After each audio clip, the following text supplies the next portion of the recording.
Welcome to the show. We're officially here. The bald guys reunited again. What's up, Jelly? Not bald. Completely fair.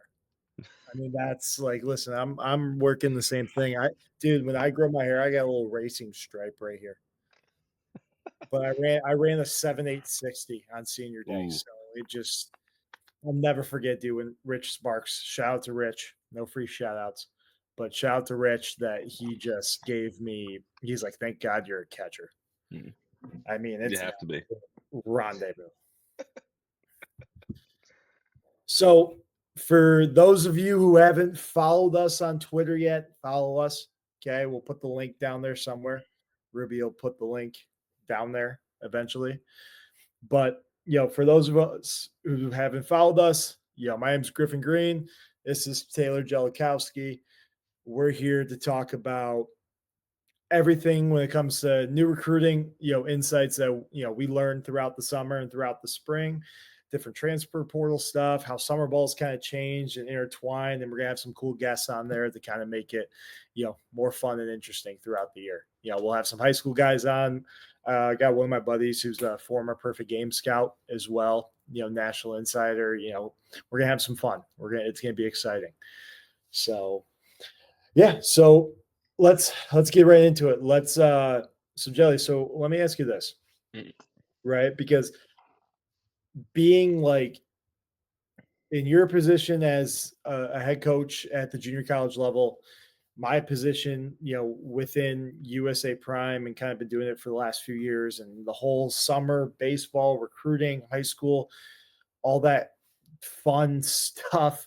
I mean, it's changed over the years completely. mm. Couldn't you agree? No doubt, 100%. Yeah, and I don't want this to sound the wrong way, but high school used to matter a lot more when we were growing up, where Mhm. it's now kind of the landscape of summer baseball is way more important in terms of recruiting and getting yourself out there. I mean, that's the thing, right? Like we've seen it. I mean, I've seen it firsthand, coaching high school ball and going through it with the last 6 or 7 years with all these different athletes. Like, the problem, and I'll say this, I'll be honest, like the biggest thing now I tell our guys, whether they, play at, Cranbrook where I coach or, they go on and play for different teams in the summer or what may have you or different high schools, like what I tell guys, I'm like, just be healthy. That's like the 100%. biggest kind of like, one gripe I would have with, high school baseball in general is just so many kids, like, because, the kids that we're training are end up being like better and better athletes. So, the biggest thing is, well, hold on, I gotta move this. These are our paint samples on the wall. If you haven't Ah, noticed. great color. Thank you. Appreciate it. Great color. That's what the wife picked out. But no, honestly, like I think the biggest thing is, I can just, go back to, one of our guys who was, committed to Eastern, a few years ago, right? Like he was throwing every Monday and Saturday for his high school team, right? Throwing like 75, 100 pitches. And it sounds crazy for me to even say out loud, but that's just what some schools do. And some guys are dealing with it. And I feel horrible that like kids are throwing 200 pitches a week and it's just ungodly, and just by the time they get to your level, it turns into an absolute circus, right? And God forbid they have dead arm or even worse, injury, right? So 100%. it's a struggle, you know. So for us, like I think what we're gonna do, kind of like with this show is I think the most important thing is kind of inform parents and families and kind of figure out, okay, what are the do's and don'ts almost, with this 100%. stuff, Yeah, right? so So people are so clueless with this whole how everything goes with this. It's so much different than people think. And it's honestly, I think it'll be a really helpful thing if people buy in and listen to what we're saying.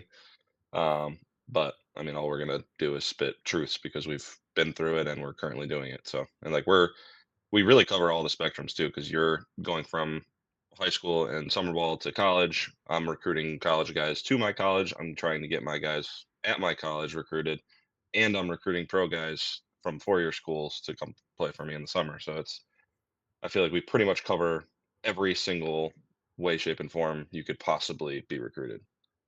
right, absolutely, and I think one of the biggest kind of do's that, one of the positive things that, we'll kind of, that I want to talk about is just like how important, like, the organization you play for and the people you surround yourself with are. Right. Right. And I think one of the biggest things is like, I credit to us, with Prime is like, we try to surround, our athletes with the most knowledgeable coaches or, really people, instructors, mentors, possible because that whole transition can be overwhelming. And we like to take a lot of that thinking out of it and just let our athletes play and develop. And that's what their main focus is.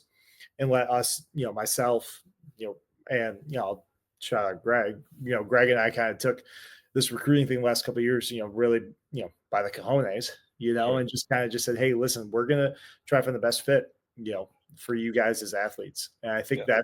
that's the biggest thing, going forward. And I think that's, if you don't play for Prime, and that's, I'm not saying like we're the end all be all. I think we do a really good job, but obviously I'm biased, but I think just playing for an organization that has the resources, not just the name, Mm. right? But has the resources to be like, hey, listen, we're not just, sending you to school. We're actually teaching you how to be a better player. Right. Right. And that leads into a better transition, for you. Right. Mm. So with that, I mean, how do you think, I mean, we could talk, I can go on and on about it. Personally, I can make this thing 4 hours if I want to, but I don't. But, for that, like, how have you seen it change? In terms of summer ball, Summer ball. Yeah, you can talk summer ball. I think it's more top heavy than it's ever been. Like when I was growing up, there was 500 million teams. Any team could win any tournament. Like I played for teams you've never even heard of: Chesterfield Raptors, St. Oh, Clair I've Shores heard of that. Mariners. Oh, I've Yeah, heard but of like they've been gone that. for years. Yeah. St. Clair Shores Mariners, Yeah. Brazier Baseball Club, um, NBC Muck Dogs are still around. Like that's any team could go to any tournament and win. Where now it's like, okay, you got prime hit dogs, you got prospects, you got like the cream of the crops more so. And then there's a lot that are lagging behind a little bit. And there's nothing wrong with it. It's just a different No. style. Like if you're not all in or you're halfway in or whatever, like there are other organizations that they do fine. Like they practice once a week and they help you get better or whatever it may be. But there's a lot of programs now that are gung ho. They go crazy, like, and they get you better, and that's just kind of how it is. Like Yeah. practice 3 times a week or play more tournaments, play more Right. games, whatever they want to do. Right. Like through us through Prime is like we do a lot of, I mean, be honest with you, like our older guys will only go once a week. Right. It's because we like to do that one because that gives guys the best chance to say, hey, listen, if I have a pitching program that guys use who are, that you're comfortable with and you've seen success with, go do it. We'll never not tell guys to not go do something that's making them better. Right. We'll make sure that they understand like the proper way to do it. And if that guy or girl or whoever does the proper things to get them better and gives them confidence, then continue to do it. Right. And I think that freedom during the week kind of frees up guys, especially in high school, who are driving all over the place. Right. And I think that flexibility gives guys the opportunity. But to your point, like it is so top heavy, right? Yeah, I completely agree with that because I think at the end of the day, like when it's this top heavy, it's hard not to get it's top heavy, right? When let's just say prime, right? Like what we try to do is we try to can only have one or two teams at each age level, Right. right? That way it's not so diluted to where it's like, okay, if I'm watching a USA Prime team, I'm watching a pretty good team, Right. right? Not some organizations out there who have 17 different teams among, one organization. And you get there and you're like, what am I even watching? Right. Right. So I think a lot of parents and families need to watch out for that. And I think just understanding who's coaching it, who you're paying to invest your time in, right? I think that's super important. Yeah. Right. And And that's I that's think the buzzword for me. For me, right, like, and again, I'm not with any organization, so it's still a little bit different for me. But like, I don't really care how many teams they have. I care about who's coaching. Like, who are you working with directly is what matters in my eyes. right. Yeah, You know. no, I agree. And I think that's really important. Like for us, myself being the catcher and you being a former catcher and you know, guys that understand that position. Like I tell guys, I'm like, you don't have to train with me or us per se. You have to treat with someone like us. Right. Right. Yeah, I know Harrison does a great job. Right. I know Mhm. you've trained guys in the past. You've done a great job. Right. I know Nick does a great job with guys whenever he has a chance to work. If he doesn't have the busiest schedule in the world, which I don't know how Right. he has a busy schedule, you Right. know, but yeah, shout out to Caruso. Oh, yeah. But no, just that kind of stuff in general. Right. And I think that's kind of the biggest thing per se. And I think with summer ball, the problem I have with summer ball and the whole recruiting are is just all the empty promises they give kids. Right. And they're relying on different recruiting websites out there, which I mean, I'll be honest, like I think if you get approached by a recruiting website or like or you're going on like a like I name names, right? Because I don't want to get us in trouble. But like if you're going Yeah. to a recruiting website, besides like a PBR one or a perfect game one that's tied to a showcase, Right. and what are we even looking at? I get 500 emails a day from recruiting websites, and I, being honest, rarely look at them, Right. if ever. Right. And that's the most frustrating thing I have. And I'm just like, I see all these different profiles and all this stuff. I'm like, guys, I, I understand what you're trying to do. And I understand I want to say ignorance, but like the unknowing of what to do. Right. I was fortunate enough to have an old man who played college baseball. So there was like a somewhat of an idea. Right. But it's completely different from even when I played back when he played and back in the 80s and 90s. Right. Right. So it's different now. But no, I think a lot of it has to do with you know over promising and what the struggles really are. With the lack of knowledge and I wouldn't say lack of knowledge, but just too much, right? And it's like it's hard for families. Like the amount of families I've talked to over the years that have a certain idea based on a social media or like account or whatever that has a ton of following that claims to know what they're doing, right? But at the end of the day, I'll give you and I's relationship. At the end of the day, if I have a guy that I know can contribute to you, it's a phone call, Right. right? Exactly. And you have to play for people who actually have those personal relationships. 100%. It's, again, like if you call, or like guys like Mike Rice, like if Mike Rice calls me, I answer the phone, and he's not, I know he's going to be serious. Like you, I know you're going to be serious. You're going to give me a guy that you're not asking for a favor. It's a two-way street. Like I'll help them and they'll help me. Right. So if you don't have those relationships, it's very difficult to create them. Right. And that's where I think like former players always have a leg up because they've played with so many guys across the country. Like my pitching coach at Macomb, for example, Logan Wood, he two of his buddies, one's at Akron, one's at Missouri. So like we have external resources at those schools. That's like if we ever need anything, it's a phone call away. It's not just, hey, the Macomb coach is reaching out to Missouri. Like that's a little far fetched, but Right.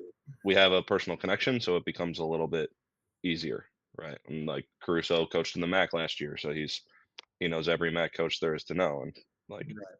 the And Sable's so been around for a while. You know what I'm saying? Like it's but that's the like that, and that's like me, like having the opportunity to play in the Northwoods, right? And like right, playing in like the higher collegiate leagues is like you make all these friends and you understand all these people. And it's like the amount of like I have like the Loyola Marymount coach because my buddy played in the Northwoods. He was a catcher, actually went to Wofford and then did a grad year at Loyola Marymount. right, Now I shoot him a text.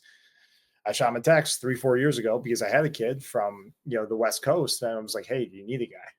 Right. right, And it's just those simple connections and those simple like things of putting yourself in people that you trust, right? Like, and also like I'm not gonna reach out to a buddy who's like not a good dude, mhm, right? And because I know like if I reach out to a guy who's giving you as a college coach like a difficult time, mhm, chances are you're not going to trust me because you're like, okay, right, he's not a good dude. Why would I trust him if he's boys with him? And we just keep going around and around in circles, right, 100%. right?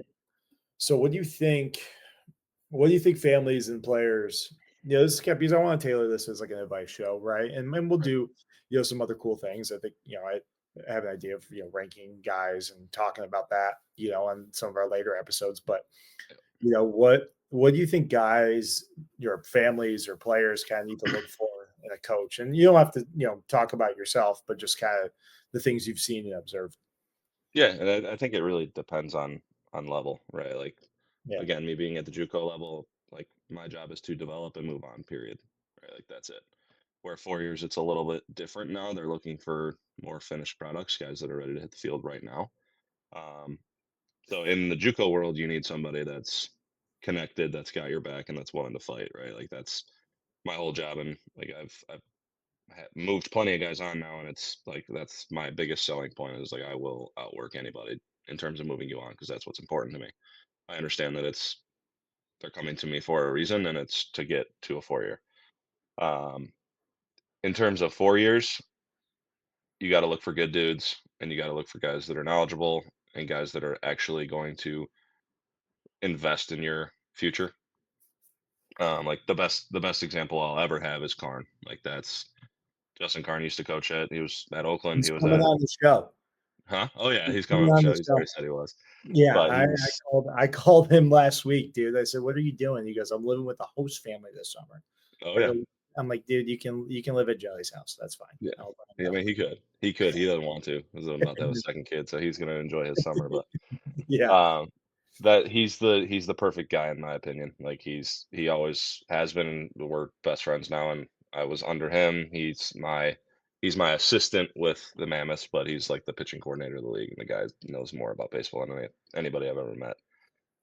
So I would say look for somebody like that, like somebody that's genuine, somebody that cares, somebody that relentlessly wants to win, and someone that's going to get you better, like who understands baseball at a next level, right? It's not just a basic level where, hey, let's move the ball, like grips, whatever it may be, all the nerdy stuff, right? Like somebody that's genuinely going to care enough to make a difference in your career as a yeah, person. no, absolutely, right? Like, I'll give a football example, right? My Bears, right? Oof, tough. Go ahead. Listen, Tough, listen, I get it, right? We stole tough. your offensive coordinator. I Oh, love I'm it. not even slightly scared. Not even slightly. I would be if I was you. Not But slightly. we can save that for a different episode, okay? But what was cool was like I actually listened to this conversation this morning. It was like Ben Johnson talk about how he evaluated Caleb Williams, right? And he said, "I'm not evaluating him off turnovers, right? Right, How quickly we can get the ball out of the pocket, how quickly we can move, stuff like that." And it's just playing. What I'm trying to say is playing for someone like that who understands. Hey, listen, I don't care if you went 0 for 4, right, right? But how did you do in this situation when you were putting it, right? right, I don't care if you gave up 2 runs because we could have not executed a certain play. In the outfield with double cut. Now all of a sudden we have guys on first and second and third as opposed to first and third, right. right? So a bloop single scores 2, then that inflates an ERA and yada yada yada, right? So I like what drives me kind of crazy is just how like I see so many guys post on social media their stats, Mm, and I'm like, granted, like I did like when I coached, right? Like we posted updates on how guys were doing over the weekend, right, right? But I always made sure to highlight the extra base hits, right? Or right, the lack of strikeouts, right? Because that to someone who doesn't know me, right, or doesn't know our guys who wants to reach out, it shows them, hey, they're making hard contact, right, right? Filling social media with the appropriate, like, hey, guys are driving the ball, right? We're not posting bloopers or soft singles or guys not executing. We're actually posting stuff that actually translates them into the college game, right? It makes right, it easier evaluation for you as well as other college coaches to say, hey, listen, like this is exactly what you're looking for, right, right? Because then that just creates transparency between you and I to sit there, hey, I got a guy for you, right? right, Like, Aiden Miller, right? Like we yep, have a guy for you who does everything well. He just didn't get a fair shake, right, right? Or he did or didn't, however that story unfolds. But like, he's just looking for a shot to consistently play every day, give him however many at bats, see what he does. right, Right. And he's been doing well. mhm, So, I think with that, it's just there's so much of the BS and the hoops and all the eye wash things I see over social media. And also like, I don't know about you, but it drives me insane when guys tag like at oh Clemson. my, I was gonna say that. like at Clemson baseball, at Wake Forest baseball. I'm like, dude, like what? Like that's okay. I will say this: that's a team ran account. For anyone posting that, I'm sorry if you did and were confused or given bad advice, but that's a team account that some random student manager runs. Right. Like no coach is running that. Hmm. Right? You might have the GA or the volley who doesn't know who knows ball, but is just getting in the game. But you're like, hey, listen, go do social media for the weekend. Right. Right. But it's not like the coaches aren't paying attention to those accounts. Right. Right. Now tagging individual coaches on social media, I'm here and there. Still no for me. Keep Okay. going. I'll take over. That's all I wanted to make sure because I'm Yeah. like, I don't like it, but like I understand it, Right. you know? Like I don't read into it, but it's just like it's like, what are we doing? Yeah. Yeah. Like when my guys post, for example, like I do tell them to post. It just makes it gets them out there. Who knows what set of eyes will get put on them. Just social media is a crazy place, but when I'm having my conversations with other coaches, it makes it easier for me to just go to their Twitter, bang, bang, bang. I can take their last 3 posts and send them away. Like, it's just easier than sorting through my videos on my phone to try and, like, see a video of Aiden hitting a backside double. Like, it's just too hard to find. So it just makes it easier for me, but I always say, like, you tag me, you tag Macomb, maybe tag, like, JUCO route or something that, like Brown bats back in the day. yeah, right? You wanna try and find a tag or a profile that a bunch of people follow and a bunch of upper level coaches that you want to get on their page follow, and that's who you tag. You don't tag the That's coaches the coaches. directly, right? Because you're just gonna blow their stuff up, and that's not what they want. Like if they see it enough times, or like my favorite is like they'll post a video and they'll tag every single school in Michigan, and it's like, dude, like that's 40 schools, and you're like, if somebody's put in a significant amount of time for you and like, you're just kinda wearing it out for no reason and, like, making them think it's not good enough, and that's how stuff like offers get pulled. It's just like it's overkill in my opinion. It has to be done the right way and with the right thought process, my opinion. But No, I mean, I and like I said, I think you and I share a lot of opinions, and I think that's a good thing. But also, I think no, I agree because I think it just how many times do we want to open up our phone? Open up your phone, right? And you got 40 notifications on Twitter mhm. or Ask X. my wife all the time. Like it's just like what are we All the doing, right? Like, and I understand some of it, but I understand where I'm like, okay, listen, like you said, it's overkill, time. right? So, what do you think? What do you think guys should do to kind of, we can talk about the negatives, like we harp on all the BS that they shouldn't do. Mhm. What do you think guys should do? Like, if I have, let's just say I have a sophomore athlete, right? Right. Let's just say my future son or son, right? Hopefully, I'm not saying I don't want it girls, but like softball world is an absolute circus to me, Mm. right? But no, it's like if I have a future son, right, and he's a 16-year-old wants to play college baseball, right, and I have no idea what I'm doing, right? What do you think the first step should be? Get on a summer team that has a coach that knows what they're doing.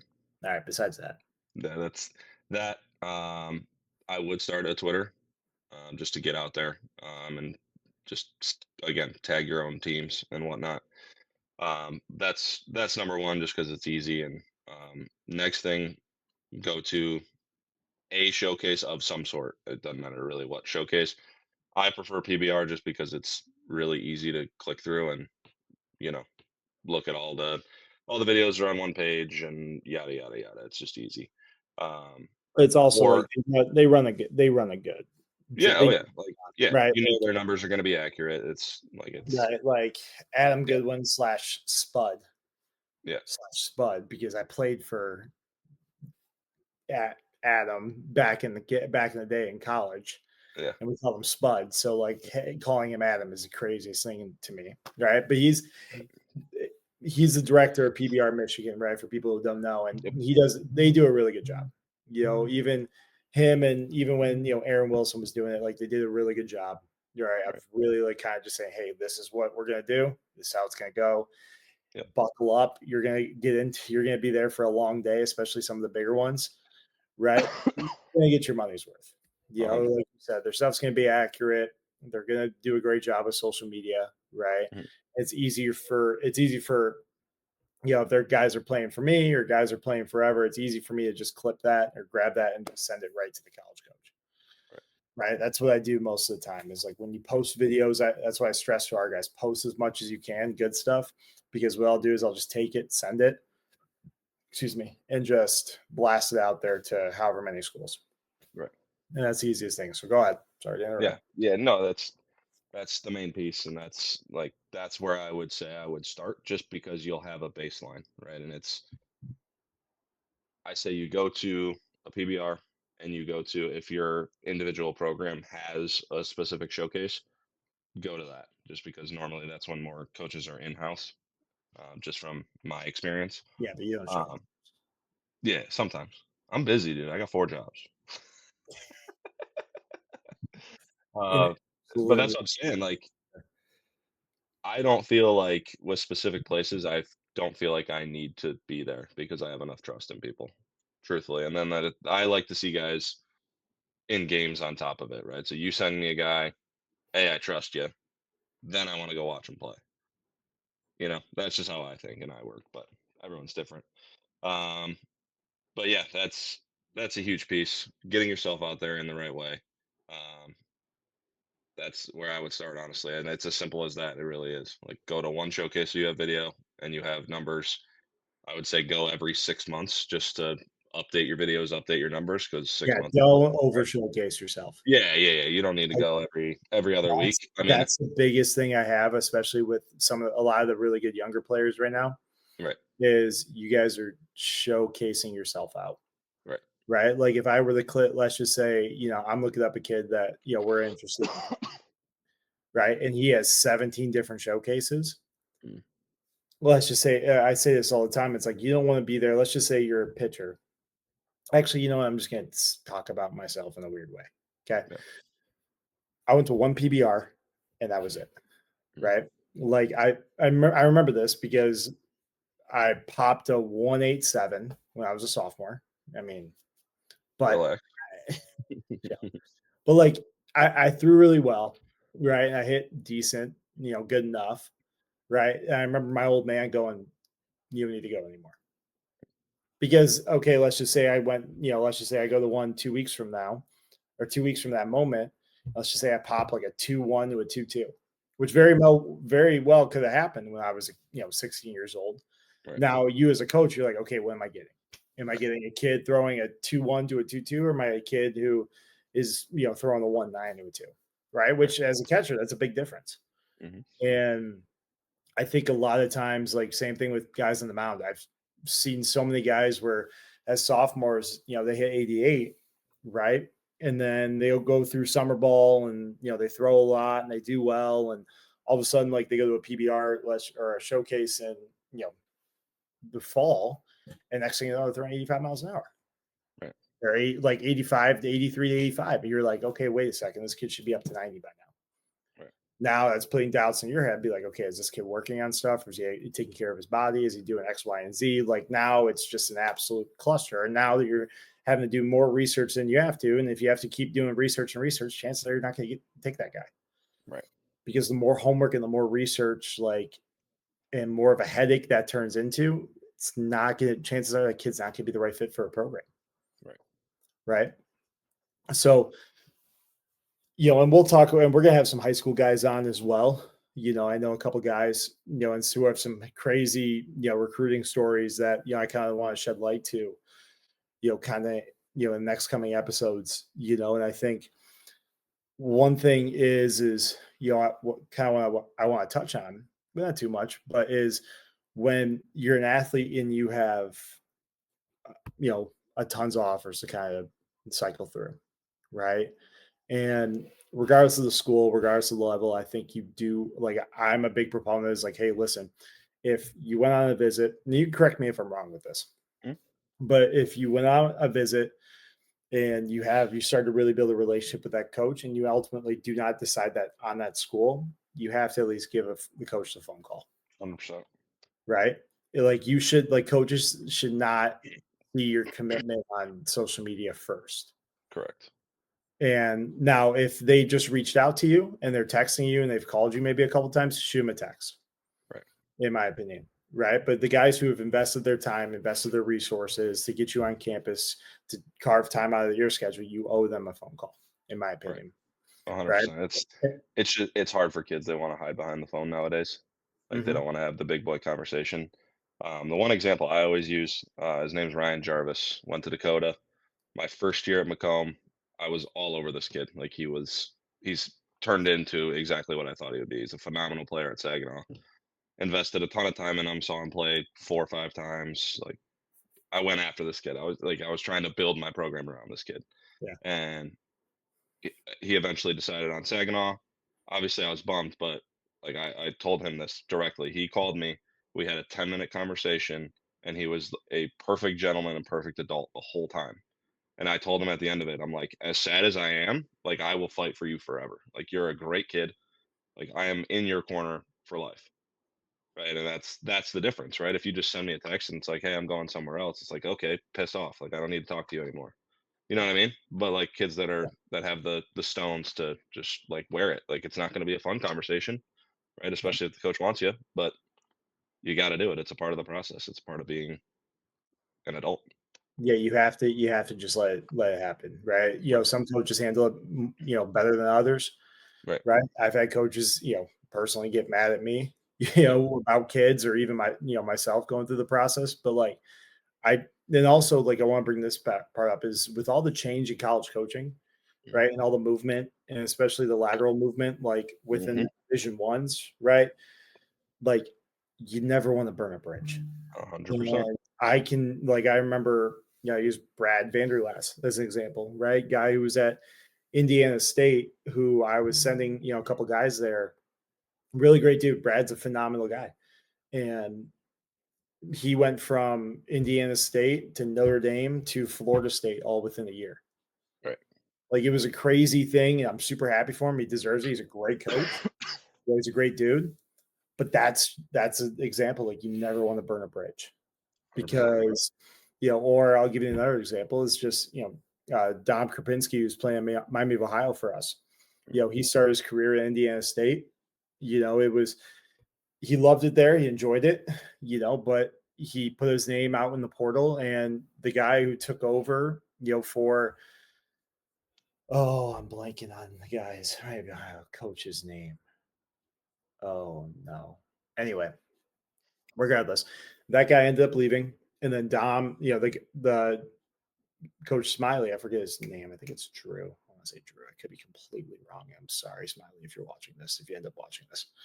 But he goes from Indiana State being the head assistant there. Yeah, after they just won, 40 games, made it to another regional, almost hosted a regional, which they should have, in my opinion, back in the day. But he ended up being the head coach of Miami, Ohio. And then next thing you know, Dom's in the portals. 10 minutes later, he's going to Miami of Ohio and he's betting every day in the middle of the order.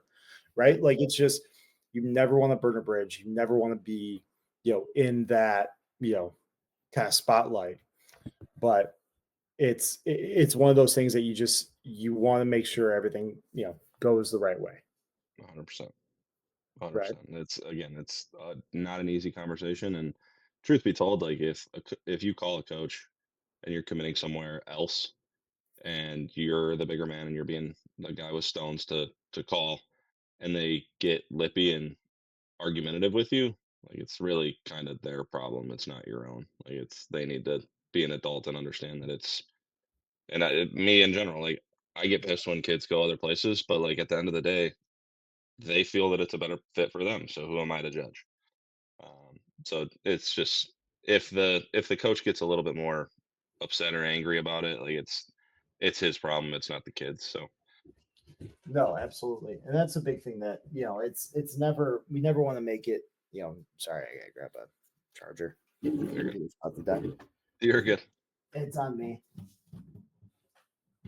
Got to come prepared, dude.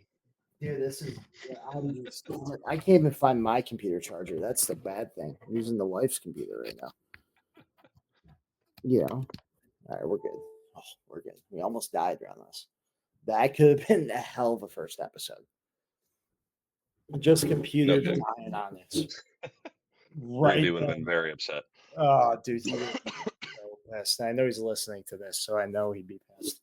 Yeah, Right. So, I think so. Let me ask you this. So, what skills do you think really translates, to the next level? Like from a because we could talk about, the character of kids and we could talk about that. And I'm sure we will. But yeah. what do you think, from the high school level, like what's the biggest thing you think guys need to work on? Strike throwing, not close. Seriously. Strike throwing by a landslide, dude. By a landslide. Strike throwing is so important, and there are so many kids nowadays that are spray, spray, spray, spray, spray that throw 95, and it's like, okay, well, you can't pitch. So that's what I think is like. I'll take Hector Hymas for me last year was 82, 85, filled it up, and had a 2 ERA at the end of the year. Like Right. it's great to throw 90, but if you don't command it, you're not gonna pitch anywhere. Well, yeah, So because it's that's what I think needs the most upgrading in terms of that's what people need to focus on the most in terms of getting guys and I to think the next and level. I think, guys have done I think pitchers especially has gone away from that, Mhm. right?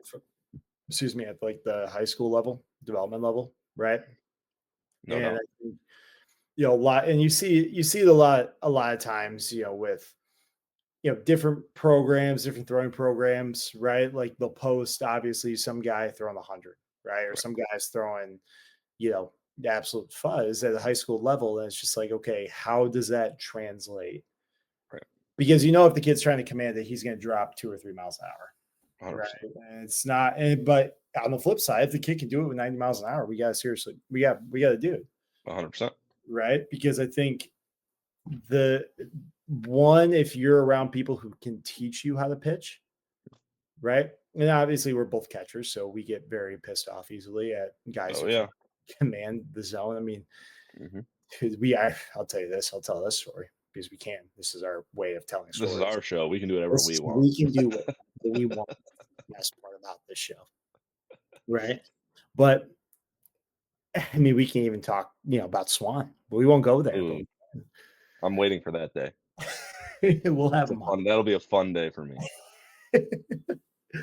But no, I think I just remember, dude, when I was playing at Oakland, like we were playing against Cincinnati, and I was out there for I think we had a couple guys throw 60. I'm not gonna, you know, say names Mm.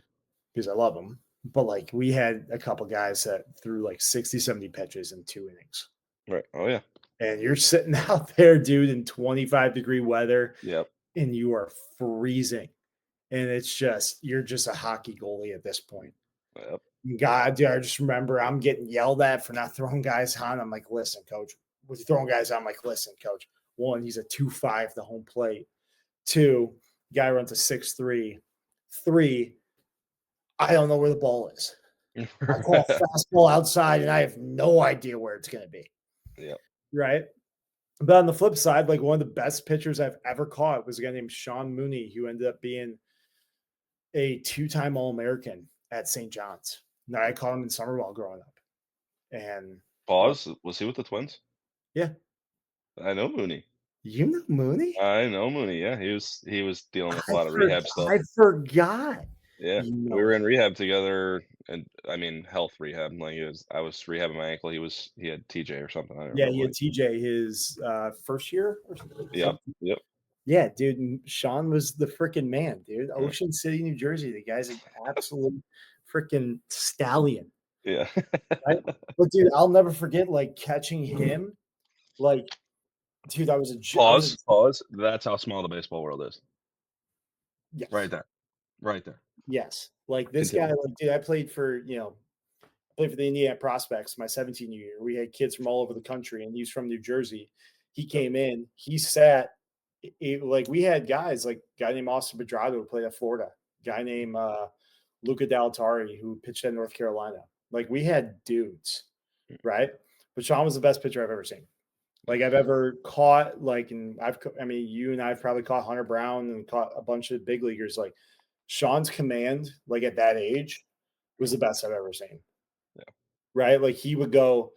Like I'm not making this up, and you can even look this up if you want to fact check me. He went one hitter, no hitter, no hitter, perfect game, one hitter, and no hitter, and went like 1-3. I've never seen him so pissed when we were down in East Cobb, or down, yeah, we were down in East Cobb, and we were playing some team from Arizona. Had some lefty on the bump going to Arizona State. Absolute gross, by the way. Kid, I forget the kid's name, but he was like a lefty from here and through 93. And I remember stepping in the box going, "What am I doing here?" I'm like, "This is just not fair." But I remember Mooney, dude, he threw a no hitter up into the ninth inning because we played extras, and their Arizona commit hit a double off the wall. They bunted, we couldn't field it, and then we overthrew it. Ren scored, and Mooney came off the bench. And you can ask him about this. He came off, chucked his glove, almost hit me in the face, and goes, "This team gives me no freaking run support. I'm done." And ended up playing with like the Evo Shield Canes the rest of the summer. Dude, he was so He's a pissed. New Jersey guy. That's expected. Oh, dude, Runs a little hot. absolute stud. Like one of the best guys. I'm just upset his pro career didn't go the way he wanted to because he threw so well Yeah. back in the day. But no, man, I think we're good. I think we hit a It's up to lot of you. time. I mean, You want I'll to do a text little outro or what? you. I mean, we can. I don't know how we want to do it. We can do it I don't however know we either. want. We're just gonna have to wing it. Yeah, All right. So you have to do it. I Give have to the- do it. I'm not good at outros. Yeah, well, I you was go. just like, hey, peace. See you later. You can tell I'm Yeah. 30. Hey, peace. See you later. King of Irish goodbyes. Yeah, 100%. No, I mean, this podcast is we're just pretty much going to talk shop just because we're both in this space and we both have been in the space for a while and we've done it for a while. But we're trying to just basically spread the word of what the recruiting process is actually like and about, and who to trust, who not to trust, what buzzwords you hear that you're listening for to that are good and that are bad. And we're just trying to kind of share with the public what you should be looking out for and what's important, because not everybody sees it that way. A lot of people want to look cool on Twitter, and at the end of the day, that's not what's gonna make your career drive it in the right way. Yeah, no, I agree, and I think the biggest thing is we want to focus on through all this is to add to that is just making sure people are aware of what's going on, right? And you never know who you know, right? Kind of like what we just talked about with Mooney, right? It's like you never know who's connected, you never know who's watching, Right. right? The amount of people, and we don't want to go. I could go in on this for 4.5 hours, right? But Yeah. we got other shows to film, Right. right? But I think at the end of the day, I think if our biggest thing is just like you said, to bring awareness to families and kids and Right. to understand what they're looking for and understand like you said, who the trust, who the, give your career up to. Right. And if you're unsure, that's okay. Right. And we're here to answer as many questions as we can throughout this whole Right. thing. All right. Well, let's leave it at this. Go, Mr. Baseball pick, just because I'm wearing the state champs stuff. So I've been thinking Oh, about we this. gotta go. You've been thinking about it. I've been thinking about this long and hard. So I want Mr. Baseball prediction and D1 state champ and why. Real fast, and then we'll All talk it right. up. Just leave people in suspense as to why we think what we think. What'd you say? Leave people in suspense. No, I'm You saying know what you said before. what? Mr. Baseball, Yeah. D1 state champ, But then you and said why? okay, whatever. Yeah, and I want to leave people in suspense of the next episode or whatever. The next time we're gonna talk shop about this, anyways. All right. So am I giving it right now? Yep, right now. No, man, you put me on the spot. You want me to go first? Yeah, you go first because I have no idea what I'm gonna say. Best player in the state, in my opinion, is Hudson Bershevitz from St. Really? Mary's. I Okay. love Hudson. I've worked with Let's hear him more. I worked with him for a while, but the kid has been an absolute stud since he was in 8th grade. And his little brother might be better than he is, and he's 13. So that is my pick for Mr. Baseball for sure. And then D1 state champ, I picked Dakota, um, which I know a lot of people might not be on my side, but I think they have one of the best coaching staffs in Michigan. Like Joe Small was an unbelievable dude in my career. Joe Loria was an unbelievable person in my career. Angelo Pluff was an unbelievable person in my career. But I think if they're in a winner take all game and Luke Demassey's healthy, it's wraps. That's why I picked it. All right. So my guy, fair. My guy. My guy is Keegan Koloff because I think a lot of I've people, heard I and think seen a lot of videos on him. Keegs is 4,500 breaking ball is ridiculous. Keegs is a one of a kind. I think he's been with.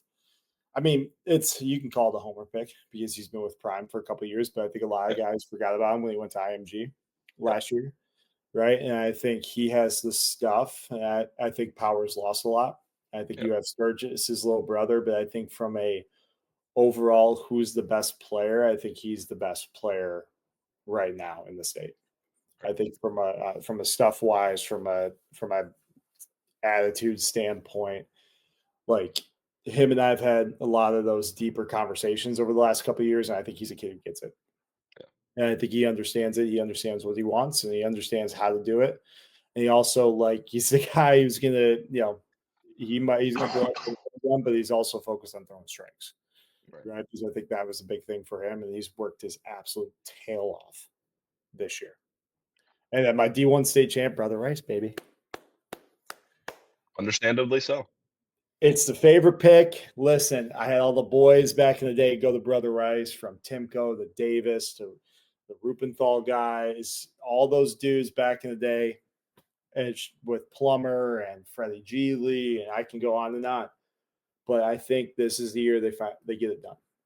Yeah, I think they've been so close, and I mean, Riker played with my old man at Central. I think it's going to be I think they just have too much talent. And I think they have too many good young guys and have a good core.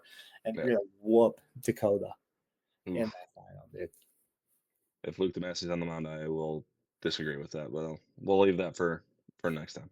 All right. I'll take Illich over Demassey. Hey, But, but your anyway, opinion's your opinion. that's fair. All right. Well, thank you guys for listening and watching the first ever Bald Banter podcast. I promise we're going to do better the next time. We were probably all over the place, but we loved every second of it. We hope you do too. Thank you guys for tuning in and enjoy the Peace. rest of the night.